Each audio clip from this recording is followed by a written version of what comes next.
Hello friend, Joe at the office here, back with another video. Today I want to go over the top 5 Microsoft Excel most useful techniques to help you look like an expert at the office.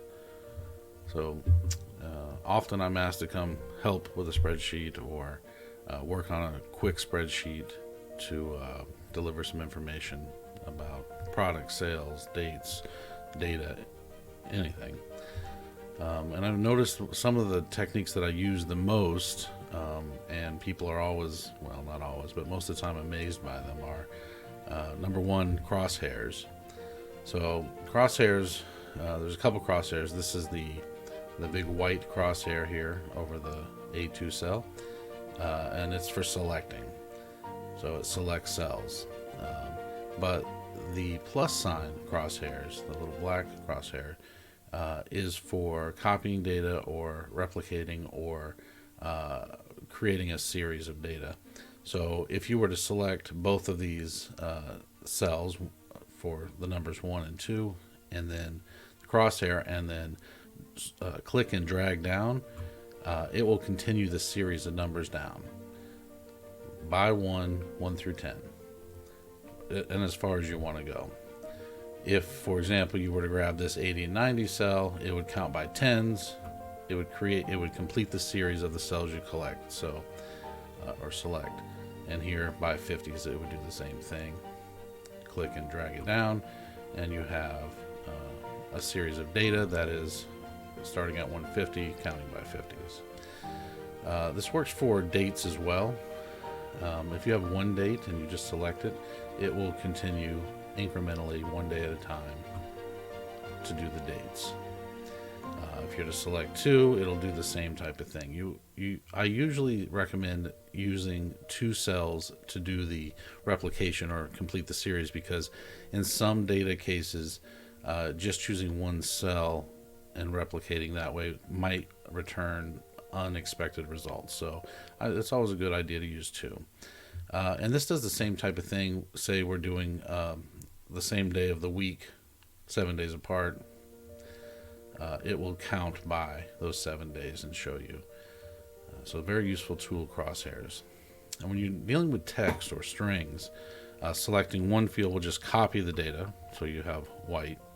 Selecting 2 would alternate white, blue, white, blue, white, blue.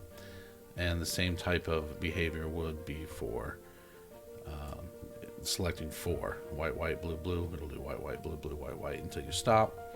So using the crosshairs when helping somebody with a spreadsheet is a quick way to complete series of data, do counts, do dates, and look like you know what you're doing. All right, the second thing, pretty quick. It's a quick button now. You could type out a formula, a sum formula, equals sum, open parentheses, select the cell range that you'd like to sum up, and then close parentheses and do the same thing.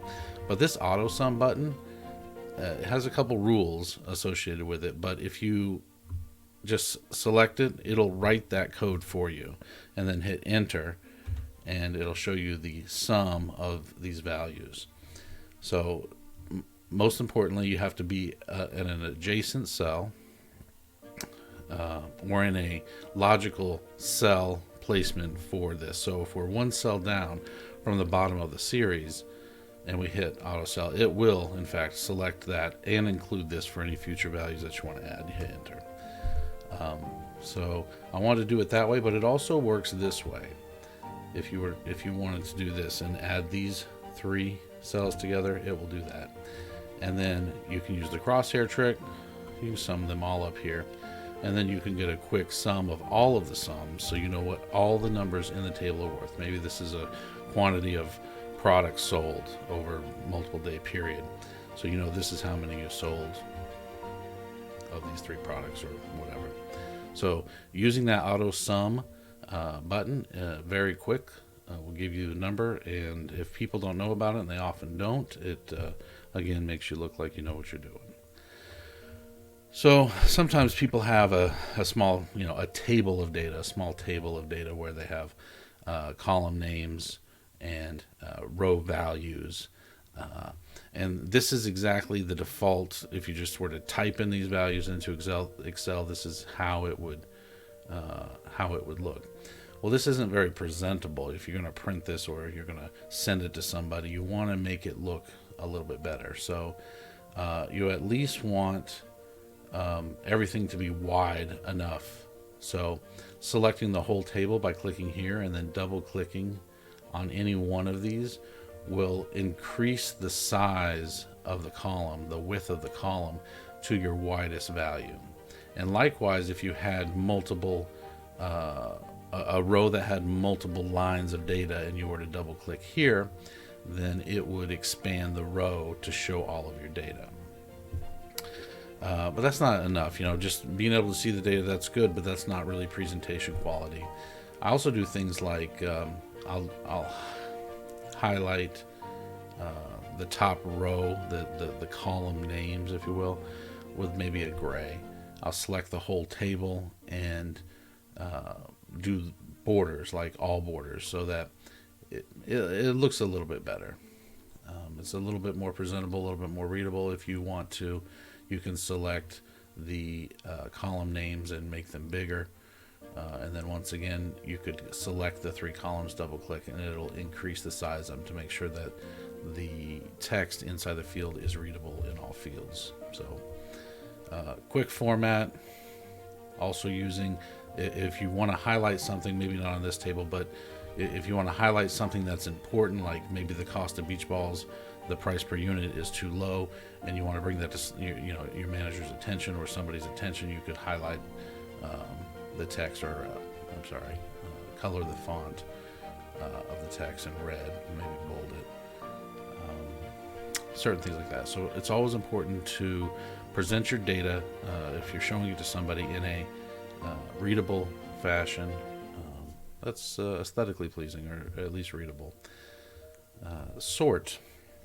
So Excel's a flat table usually, and sorting data on it is not always intuitive or easy. So I do want to go over the data sort feature, because it works great. It's just it has similar properties as a table in Access or SQL, where you might sort data ascending or descending. So we have a table here for inventory. The actual table is here. It's the date column. So on this date, here's the inventory that we took. They're just counts. They're just numbers. On this date, we had these. On this date, we had these. So say we wanted to sort these by which products we sold the most of. We might do data, sort, and then our data does have headers, so that needs to be checked, and that is these dates. And then we want to sort by smallest to large, or largest to smallest. Let's do that. So it will sort this column largest to smallest. So if I had product names on here, we might have sold this many, 98, or we might have this many on hand. So you can select rows and do that. Be careful if they're coinciding values. You want to select the whole table and only sort by one row. This might not be a good example, but that's the way it works. Let's go ahead and do it over here. I need to be able to read this. So here are unit sales per day on a certain product.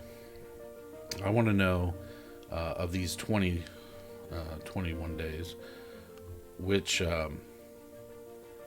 day I sold the most product. And I could go down here and I could look, and I could, okay, 50.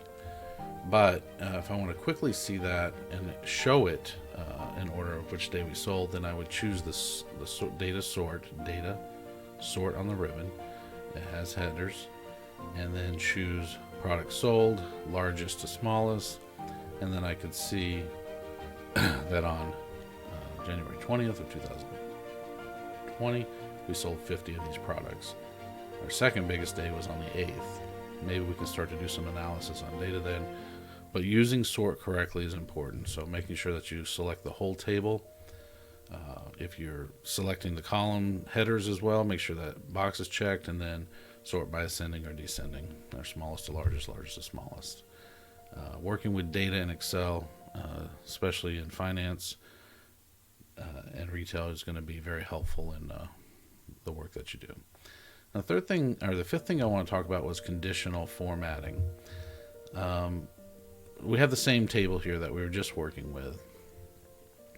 And I want to look at the days. Say I wanted to quickly be able to tell the days where we sold more than 35 of this product.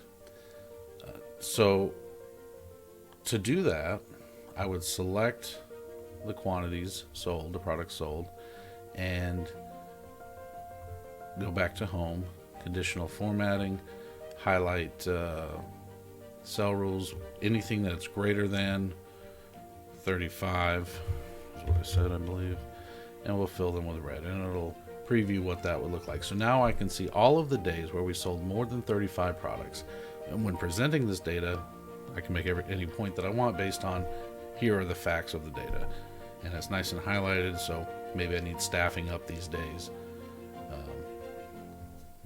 whatever. So if you're able to do that quickly, and there's many more things that you could do with dates, you could find anything that was sales for last week, or you could find sales for the week before in the conditional formatting ribbon button here. Dates occurring, very useful tool. Get to know it, play around with it, use it in your data. Make sure to always check your data, as always. And I want to say, if you got anything out of this was helpful to you, please hit like and subscribe. I'll continue making these videos, and thank you for watching.